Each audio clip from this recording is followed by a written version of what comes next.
प्रश्न दिसायला खूप अवघड पण सोडायला खूप सोपा आहे. दिलेल्या सर्व संख्याचा छेदस्थानी ज्या संख्या आलेल्या आहेत त्यांचा घात जो आहे तो मायनसमध्ये आहे. असे उदाहरण सोडायला किती सोपे आहेत बघा. जेव्हा छेदस्थानी संख्येचा घात हा मायनसमध्ये येतो तेव्हा त्यांची व्यस्त क्रिया करावी लागत असते आणि व्यस्त क्रिया करत असताना हे जर वरील सर्व जे एक एक आलेले ज्या संख्या आहेत त्या सर्व निघून जातात. म्हणजे एक एक एक एक ही सर्व संख्या काढून हे मायनस मायनस सुद्धा निघून जातात.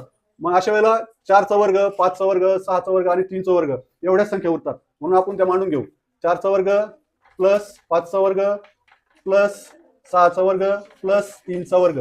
बघा, जेव्हा छेदस्थानी संख्येचा घात हा मायनसमध्ये असतो तेव्हा त्यांची व्यस्त क्रिया होती आणि व्यस्त क्रिया झाल्यानंतर ते मायनसचे प्लस होऊन जाते आणि वरील सर्व ज्या संख्या असतात एक एक, जर दुसऱ्या संख्या असतील तर ती काढता येणार नाही, पण एक जर असेल तर तो निघून जातो. म्हणून हे सर्व संख्येचा आपण इथं वर्ग घेतलेला आहे. 4चा वर्ग होतो 16, 5चा वर्ग होतो 25, 6चा वर्ग होतो 36, 3चा वर्ग होतो 9 आणि सर्व संख्येची बेरीज येते 86. अशा रीतीने आपण